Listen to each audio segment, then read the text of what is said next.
Yeah, so I'm the medical director of infection control at St. Michael's, and as was alluded to, I'm in the background as a potential person that can help because Alison McGeer is away, although Wayne and his team have been doing a superb job, so I haven't been called in too much to do anything up to this point.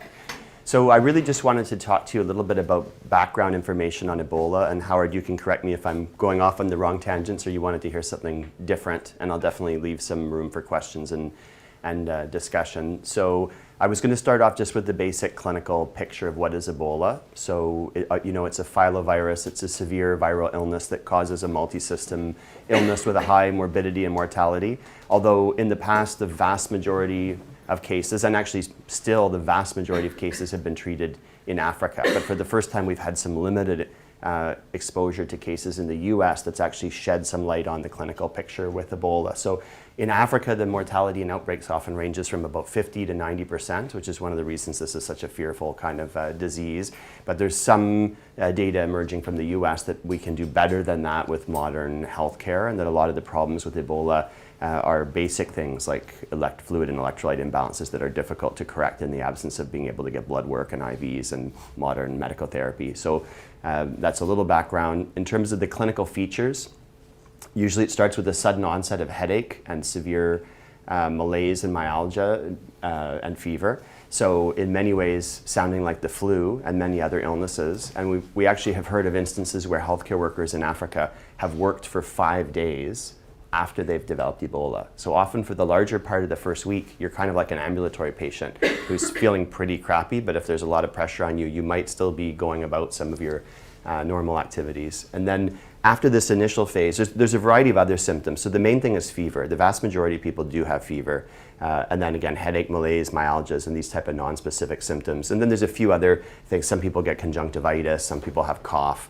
And then after that, people appear to go into a GI phase of the illness, which is actually, I think, was under-recognized in the past and was really noticed in these US cases. That's almost like a cholera type of illness with severe diarrhea for 4 or 5 days, and somewhere in there, usually a couple days of severe vomiting. And in that phase, people have an extremely low potassium, magnesium. And so some of the US healthcare workers, if you saw them when they were transferred to the US and they walked off the plane, they actually looked pretty good. By the time they got to Emory and to Nebraska, they actually had severe electrolyte imbalances and were having arrhythmias. So they looked okay, but they were close to a very preventable death.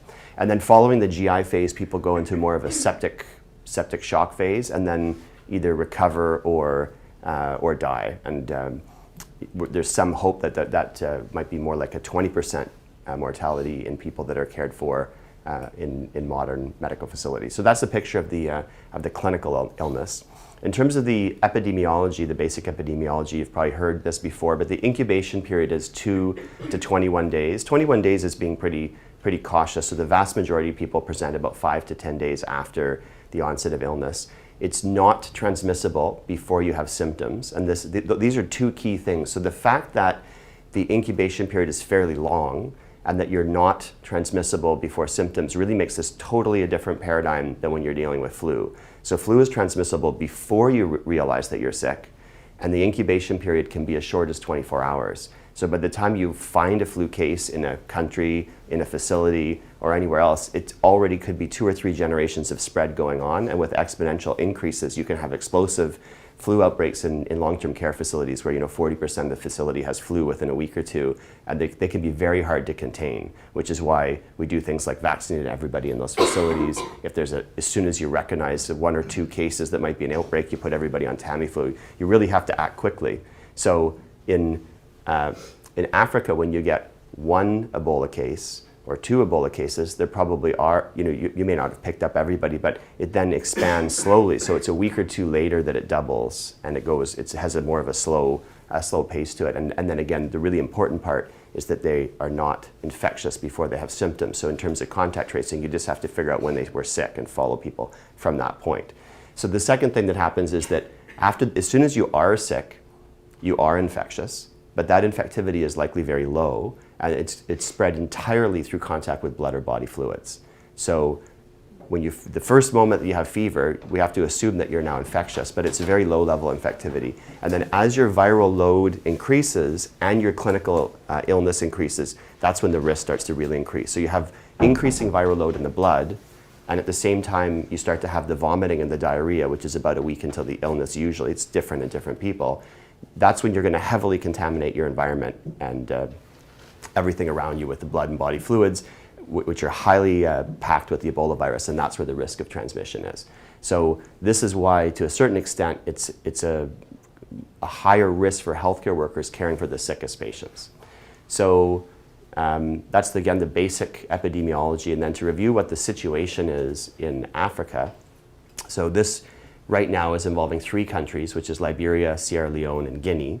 At one point, and those are the really heavily involved countries. So we have 5,000 plus deaths in those countries, 10,000 plus cases, and there's concern that they're missing cases because it's become so hard for them to track. And those outbreaks still appear to be getting worse and worse and worse. From those countries, it spread to Nigeria, where there were somewhere between 10 and 20 cases, and then it was contained in Nigeria, which is actually a huge success story and makes a big difference. And bear in mind that something like a quarter of the African population lives in Nigeria. There's about almost 200 million people in Nigeria. I believe Liberia is about the size of Toronto, so just to put it in perspective in terms of a population. So that would have been a real problem, but it's been more than 42 days since there's been a case in Nigeria. It's now viewed as completely Ebola-free. There was one episode of transmission to Senegal that was also controlled, so there were more cases in the US than in Senegal. That's also now off the map. So nowhere else is involved in Africa, except you may have heard about Mali. And so in Mali, there's been a case, but right now what we need to do with Mali is to monitor Mali and not to worry too much, because I think, like I was saying, we know exactly what happened with this baby who went to Mali.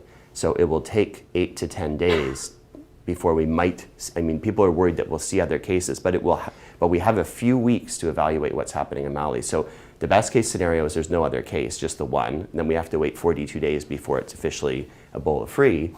But the worst case scenario is, say there's 4 or 5 cases relating to this one case. Those will pop up over this 8 to 10 day period, most likely, some possibly up to 21 days, but usually not.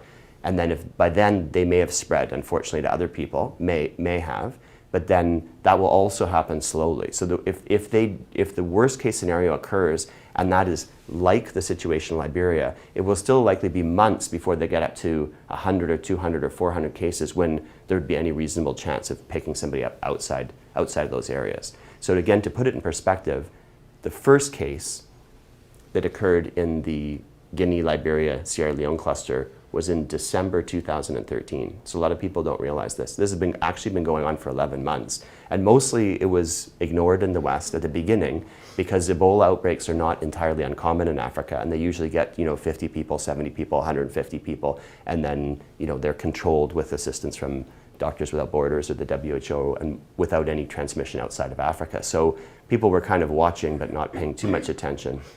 And it was only when a couple of healthcare workers were airlifted to the US that the media got involved, and then everybody got anxious about it and then calmed down again, and then there was the situation in Texas. So this has actually been going on for 11 months. It is getting worse in those 3 countries, but it's not something that will happen suddenly overnight in Mali, that there'll be 10,000 cases in Mali. It has to take time, and hopefully now there's already were people from WHO on the ground in Mali to prepare them for this. So they're working in all the countries that are surrounding the 3 involved countries to make sure they're prepared to deal with this.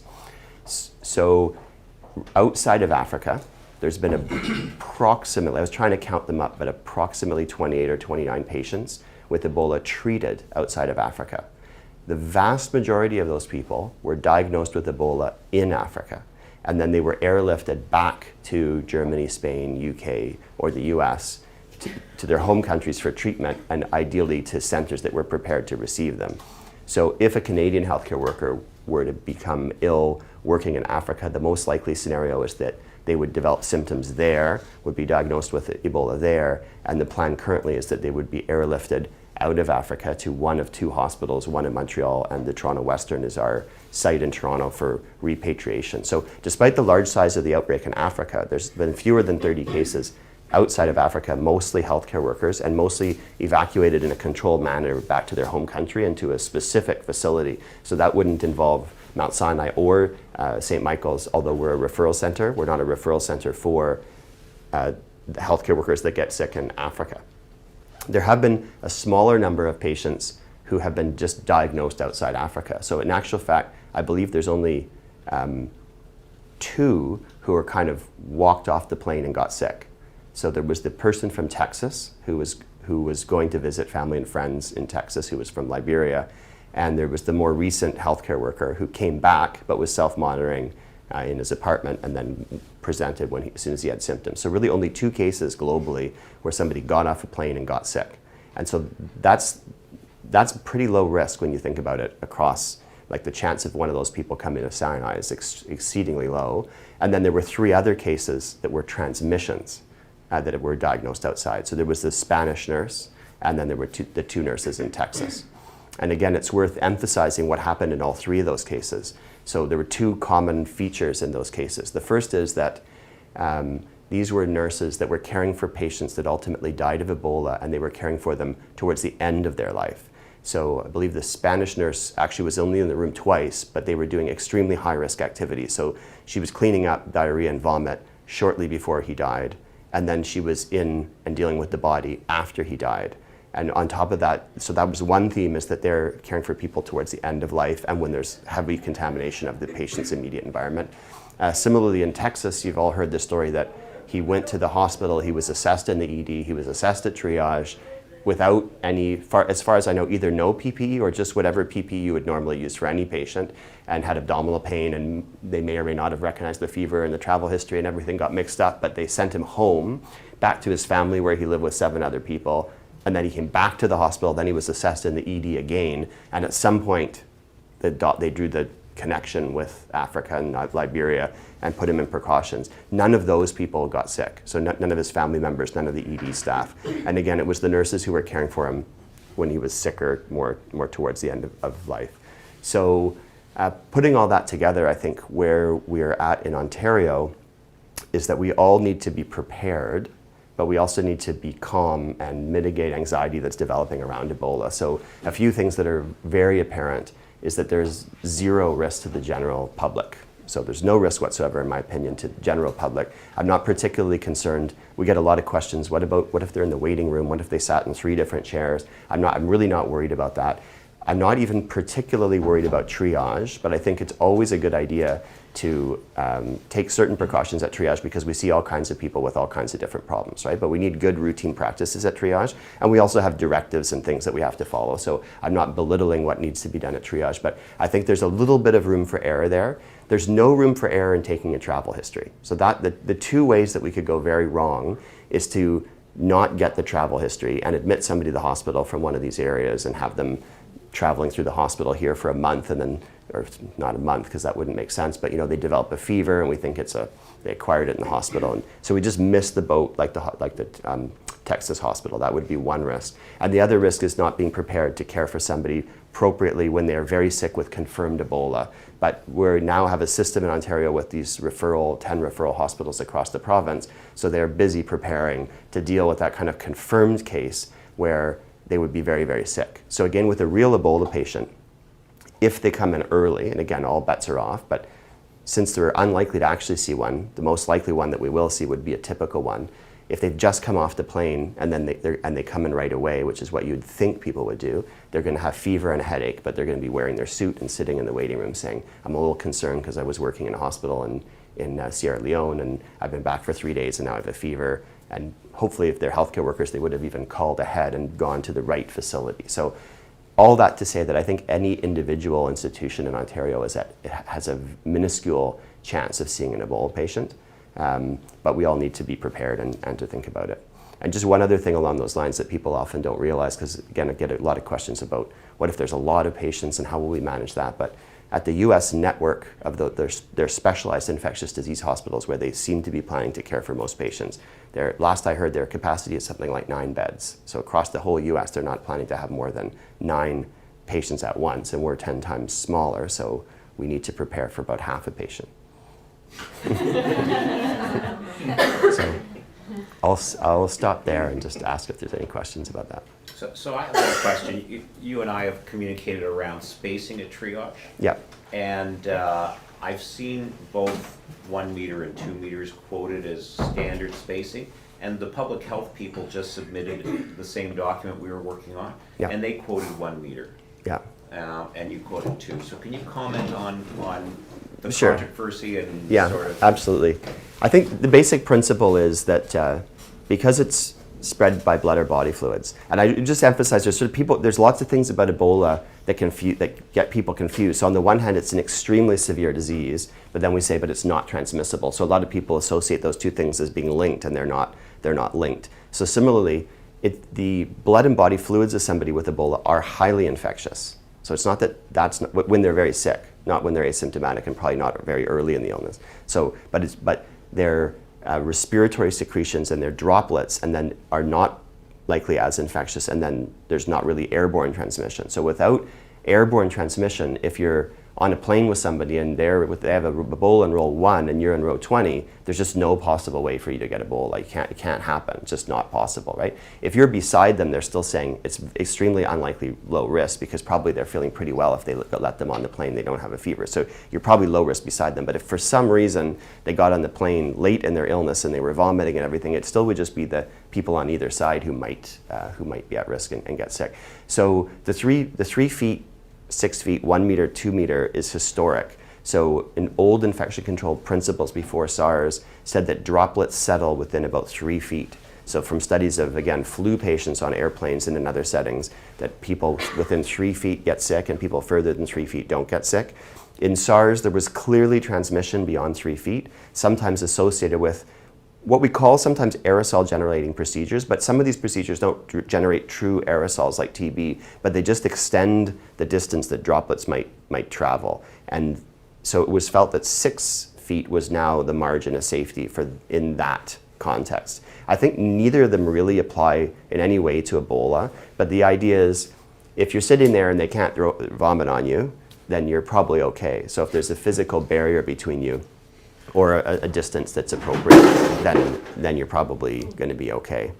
And yeah, so that's where it comes from. So there's probably not a really good reason for picking one or the other. Yeah. You go here. Why don't you? So it sounds like this is not going to be like SARS, where we're going to declare it's over. What's the current thinking about whether this West Africa travel history becomes sort of the new normal? Like, we'll be asking it for the next decades. I don't think it will go on for decades, I really hope, but certainly the WHO has indicated that there's no real possibility for the outbreak to end in the next 6 months. So this is going to go on for at least 6 months, and I think there's hope that with increasing international assistance to the area that it might be controlled in the frame of a year or hopefully less than 2 years. So that will, hopefully this situation will be dealt with. But there are periodically Ebola outbreaks. Ebola is not the only viral hemorrhagic fever. So there are viral hemorrhagic fevers that occur in South America, so closer to home. Lassa fever can occur in different places. And there are other travel-related illnesses. So I do think that it appears to be the new norm that a travel history is extremely important. So we still have MERS-CoV going on in the Middle East, which doesn't get talked about very much. There's way more travel between Saudi Arabia and Toronto than there is between any of those 3 countries that I mentioned. Incidentally, why was he in Texas? There's a large Liberian community in his area of Texas, right? So I've been asking around, and there's people in Toronto from everywhere, but I haven't been able to confirm that we have any sizable group from those 3 areas. So, yeah, so they tend to, when you travel from those areas, you go where you want to know somebody usually, right? So that's one answer. And then there's bird flu and whatever is going to come next. So I think a travel history probably should be the new normal. In the media, they had spoken about the healthcare workers who were secondary transmissions, that they had potentially all 3 at some point touched their face while doffing the PPE. Yeah. But I don't know if that was confirmed or not. Do you know if that's been like another common thread with those 3 workers? Yeah, so again, I know unfortunately through the media, so I haven't seen a lot of published data looking at those cases, but apparently the Spanish nurse said that she had touched her face, and clearly that would be a risk factor. And it sounded like she did that with like a gloved hand onto a face that was no longer protected. So that's obviously how we fear that people would get it. So absolutely, I think in your education and training around the use of the PPE, there's a complex protocol for putting things on and putting things off. But the critical thing is not to take contaminated gloves with blood on them and ever touch your face or any of the PPE on your face when you're in the room, right? So you'd want to really avoid adjusting goggles, face shields, your own glasses, or reaching up here in any way until you've removed your gloves and performed hand hygiene. And that seems to be a key principle. In the Texas hospital, from what I've been gathering, many things appear to have gone wrong. So there was, and it's unclear as of yet which one was the culprit, and may not be known, but they even sent the specimen through the pneumatic tube, right? So that's the first thing our lab did as soon as they heard about Ebola, is put big, huge signs everywhere saying, send nothing through the pneumatic tube. So they seem to do everything wrong at that hospital for whatever reason. Yeah, because I'm doing training with the nurses upstairs on donning and doffing the PPE, and there's a lot of anxiety around, like, even though you look well covered, there's like, what if, it's just dangling on this side, and then when you're taking it off, like, what if you potentially your hair touched that, and then your hair's here, and like, I don't think that any of our PPE systems are going to be like perfectly foolproof, and so I've just been trying to ease that anxiety in them and just saying, maybe there's a possibility that this centimeter, that millimeter might get projectile vomiting. But in fact, I think the biggest risk to you is that if you accidentally touch your face, that's going to be the biggest problem. So I don't know. Yeah, it's a tricky one. So on the one hand, I'm trying to reassure people, because I think the chance of any individual healthcare worker caring for somebody with Ebola in Canada is vanishingly low. Just to be clear, I think if this does go on for a year or two, it becomes almost certain that Canada will have a case, right? Or maybe a couple of cases. But those cases are most likely going to get sick in Africa and be healthcare workers who will come to the Western or to go to Montreal. And then there's a much smaller case that will have this kind of walk-in, of which there's only been, there's 8 billion people in the world, and there's been 2 people that have gotten off a plane. So 1 in 4 billion chance right now of seeing somebody who just gets off a plane, right? And in medicine, we often accept risks of like 1 in a million and say, we're not going to worry about that at all. So just to put it in perspective. But on the other hand, once you're there and you're caring for a confirmed case of Ebola, that's not a zero risk situation for anybody, right? I think we have to acknowledge that. It's not a zero risk. And the critical thing is training and retraining.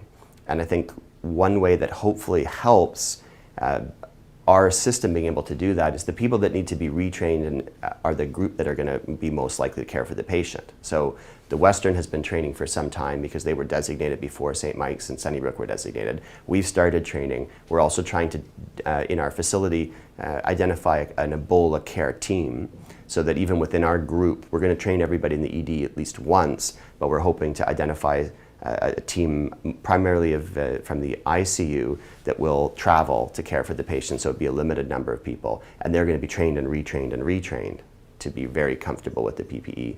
But I think you're right, like we want the whole body covered, we do all these things, but I still don't actually really understand that if you got Ebola on your knee, how you would ever get sick, right? Unless there's a break in the skin. It's really, the way you would get sick is by then rubbing it with your hand and touching your eye. It has to come in through a mucous membrane or a break in the skin. But obviously we don't want you to get Ebola on your knee. But people are so anxious that they leap forward many leaps and bounds. And so the PPE that almost all of us are recommending now is, again, designed and intended for that situation where they're vomiting all over. So we're looking at the worst case scenario. But somebody with Ebola with a headache who's standing there talking to you and sitting in a chair, and you say, can you please come over to room 17, and they walk over to room 17, you can't really get Ebola from that person. And if you're going to take their temperature and so forth, you probably should be wearing gown gloves, mask, but you don't need all of this gear, right? And everyone says, well, what if they suddenly turn the corner and vomit right then and there? So it rarely, when you actually ask people how often that's happened, some people tell me that's happened to them. It's never happened to me, but I use the analogy to HIV/AIDS because we deal with that all the time, right? Yeah. And taking blood from or dealing with a GI bleed in a confused HIV patient is very different than triaging. I mean, we triage these people all the time, right? Yeah, absolutely. So I think the PPE that we're all prescribing should be good enough. And there's common sense things too, like tie your hair back, take off all your jewelry, wear scrubs, put on your PPE. They can minimize the risk of anything happening. And I do agree that when you're caring for that high-risk patient, the critical thing is probably the doffing and needs to be done carefully. And then the other point of it too is if you do get contaminated, like somebody vomits on you, you wouldn't continue in the room for an hour providing care, but you would immediately leave before it does get all over. So I think a lot of common sense will significantly reduce the risk. And although people have probably heard about a number of healthcare workers in Africa getting sick, it is too many people. It's a lot of people going over there and getting sick. It's actually a very small proportion of the people who are working in Africa. So even in Africa, where you're much more likely to get sick for many, many reasons, right? So there's stories of one physician looking after 60 patients and they all have Ebola, and there's lack of PPE, and they're reusing things and having to, they wear these rubber boots, but the boots have to be cleaned and disinfected. They don't have the luxury of single use for all this stuff. So there's many, many reasons that they're put at increased risk. And one statistic, I can't confirm this, but I was told by one person that 13% of the healthcare workers in Africa who have acquired Ebola have acquired it outside of the hospital. So from helping somebody on the street or from somebody in their family. And so none of that applies to care in North America. So even there, when they use the PPE that's recommended by WHO or Doctors Without Borders, they provide care for many, many Ebola patients. And unfortunately, healthcare workers do get sick there, but it's still most people who go to help, they help, they come back and they never get Ebola. So it's still, you have to look at we look a lot at the numerator, and those cases are very dramatic for us as healthcare workers to think about, but nobody talks about the denominator, right? And if you talk to Rob Fowler, he's cared for hundreds of Ebola patients effectively and come back and forth to Sunnybrook without ever getting sick. And that's the more typical course, right? And once in a while you hear about somebody that's getting sick. Can you comment on intubation? One of the directives is that you should wear, so far, it may be changed this week, I'm hoping, but it currently says you must wear PAPRs for intubation. And of course, that would require every emergency department in Ontario to train their staff in the use of PAPRs, because a suspect case could require intubation before they were cleared. Yeah. Right? Yeah. And I haven't seen any justification for it. I understand that PAPRs for prolonged bedside care of an end-stage Ebola patient might be more comfortable than standard PPE. Yeah. But the idea that you need PAPRs for intubation, would you comment on? Sure. I'm going to comment on two things, because one I think is probably more important than the PAPR thing, but I'll do the PAPRs first. So right now PAPRs is part of the ministry directive that was from October 17th, and there is going to be a new ministry directive next week, so we don't know what they will contain, but we know that it's coming. I don't even really want to speculate on what's in there, what they'll change and what they won't change.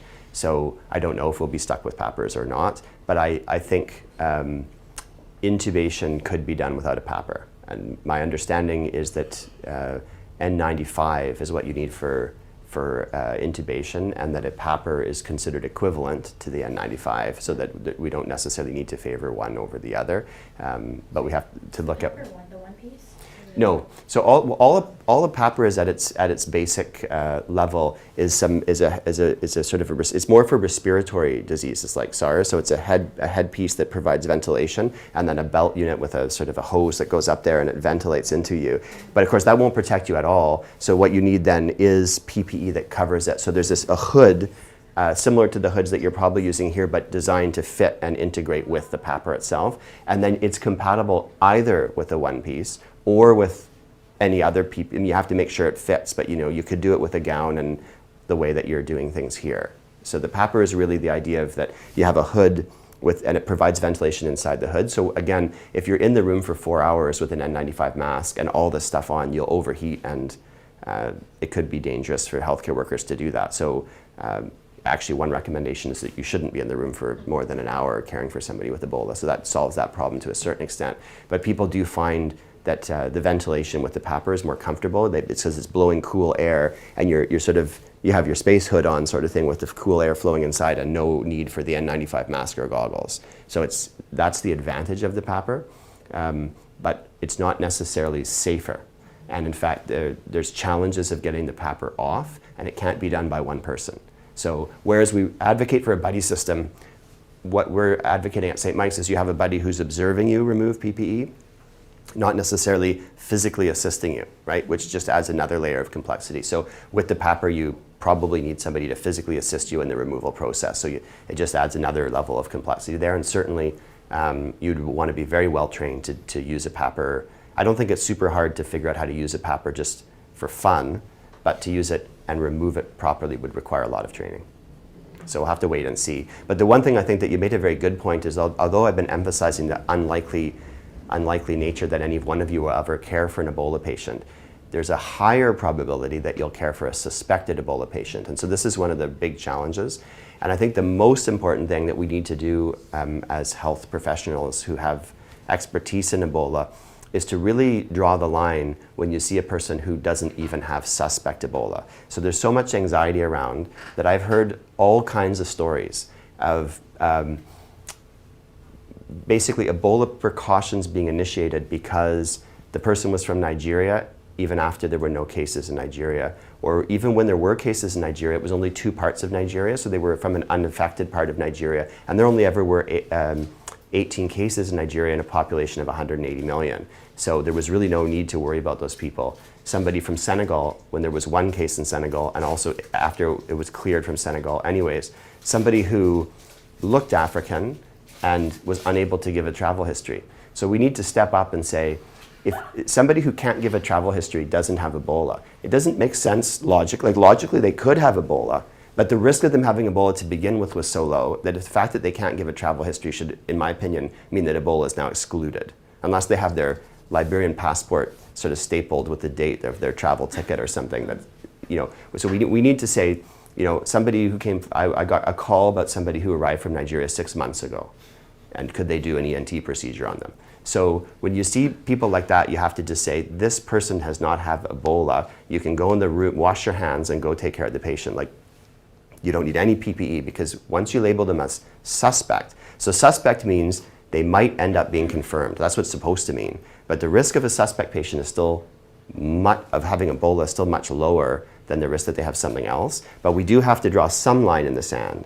And the reality is, once you label somebody as suspect, you're more or less going to need to treat them like a confirmed case, right? That's the basic principle of how this would work. So if you label somebody suspect when you don't need to, you're going to significantly impede their access to medical care and their probable outcomes. So that's one thing. So whenever we have the opportunity of confirming the history, double checking the date, making sure, and if and saying, no, that was 37 days ago, and the fever just started today, that this is probably something else, that's really, really important. And then when we do have suspect cases, I think we have to think before we make general decisions and say, we're not going to intubate anybody with Ebola, is that you have to take a step back and think, most of these people are young, healthy Canadians with a reversible illness that could be easily managed if they hadn't been labeled in this fashion. So I think that's a really important thing. So most of them have malaria or flu or whatever they're going to turn out to have, or even they're having an MI and they happen to have come from Liberia and spiked 1 temp or something. So we have to put processes in place that are not completely unreasonable for the harm that could be done. And so Canadians are already being harmed by Ebola indirectly by having longer times to accessing care. And there's other stories I could tell. They sent somebody in an ambulance with query meningitis from one hospital 4 hours over to the other because they didn't want to do the LP or have anything to do with them. And so these things are actually happening all across Canada. When we take the travel history, we know the countries involved, but as far as someone being from, like the case you mentioned in Nigeria, but from a different region, Are we now discussing the possible positive suspected case with our microbiology team, or are we looking it up on the CDC website, or what do we do with that travel So history? I'm going to tell you what's happening at St. Mike's, and then Wayne can jump in if Sinai is a little bit different. So in all of our ambulatory areas that are screening, plus our ED, we have signage posted for patients to come forward if they have fever and a travel history. Especially outside the ED, it's very general. It doesn't ask them where they traveled. We didn't want to stigmatize anybody. And then we have people trained at the reception areas, and particularly at triage, with the flow diagram and the questions that they should be asking, and the specific country. So it says Liberia, Sierra Leone, Guinea. Those are the only 3 we're worried about right now. And so we say, if they say they've traveled outside Canada in the 21 or 30-day time period, depending what you're doing, then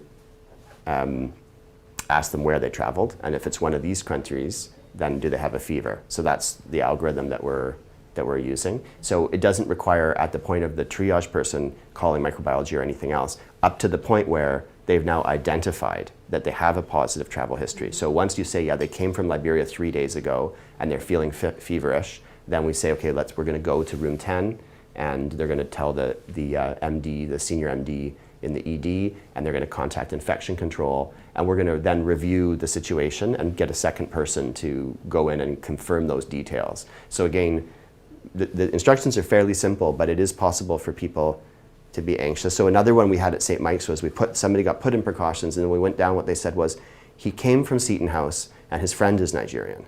So, and so what if his friend had Ebola and this kind of thing, but his friend wasn't even sick. So you do need to confirm, so if I'm the second person, and I go in and confirm the detailed travel history after they've already triaged positive screening, then is our degree of travel history just coming from one of those 3 countries, irregardless of region? Like, it's like, if you're from that country, you are... Yeah, I think you could get into nuances, but most of Liberia is now affected. So there's actually very little of Liberia that isn't affected. In Guinea, it's a bit more patchy, but it's like half the country. So I think I think we would look bad if you had somebody from Guinea with a fever and you didn't treat them as an Ebola case. And later on, when they turn out not to have Ebola, you may recognize that they came from this part of Guinea that's probably not that infected. But the information, the health systems in these countries have largely collapsed to a certain extent. I think data is unreliable. So for those 3 countries, absolutely. But right now, as I said, I would not worry about anyone coming from Mali, despite this one case. But unfortunately, if they start to see more and more cases, the first thing that will happen is it will become like Nigeria, likely, where they said, okay, in Port Harcourt, there were cases, and in Lagos, but not anywhere else. So there might be a phase where there's a part of Mali that's high risk and a part of Mali that's 0 risk. And your infection control department should be liaising with triage and other areas, and not, posting on your intranet and so forth, like these are the areas that are involved. Okay, cool. Yeah. So our 2 microbiologists are happy to be called stat 24/7 to help you make that decision.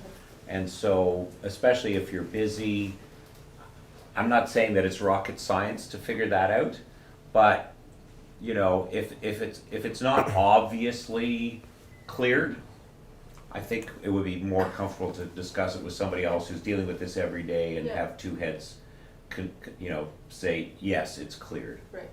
And on the other hand, it's a fairly straightforward travel history. Like, Yeah, you've been to just these where 3 were countries, you? where you haven't. Where did you Right. go? Yeah. When were you there? Yeah. What did you do there? Okay. So why do we call microbiology instead of infectious disease?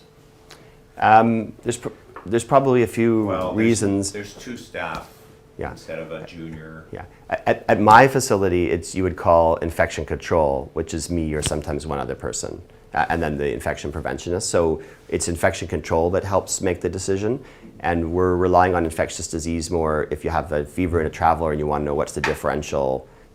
Maybe they also have malaria and they need to be treated for malaria. But our microbiologists want to be involved early as well, because there are issues with testing. And so they should be, no matter whether you're going to get them involved in deciding whether it's a real case or not, they're the ones who get involved for safe processing of the specimens. And again, because it's a bloodborne illness, there are issues in how the specimens are collected, transported, and managed in the lab that have to be done safely. And so for the same reasons, they don't want to, it's going to disrupt their lab, so they also don't want to test people for Ebola when there's really no need to do that, right? And once you test them, then right now you're waiting 48 hours to get a result. And so usually the principle is, once you think somebody has Ebola to the point that you've tested them, you can't not treat them like an Ebola patient until you get those test results back. So the microbiologists want to make sure that they did travel, they do have a fever, and that kind of thing. But your microbiologists, I think, are perhaps helping also cover in infection control, so they're kind of wearing more than one hat here right now. But again, there's 2 staff people.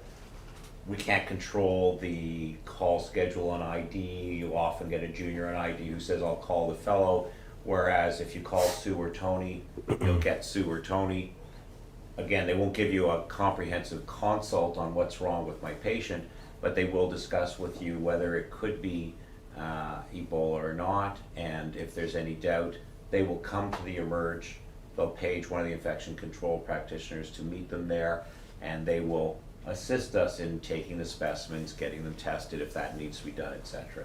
So don't make it up. Just do what we ask you. Just call the microbiologists. They're all ready to go, and they will know what to do. Any other questions? Great. Thank you very much. Thanks a million, Matt. Thanks, Rick.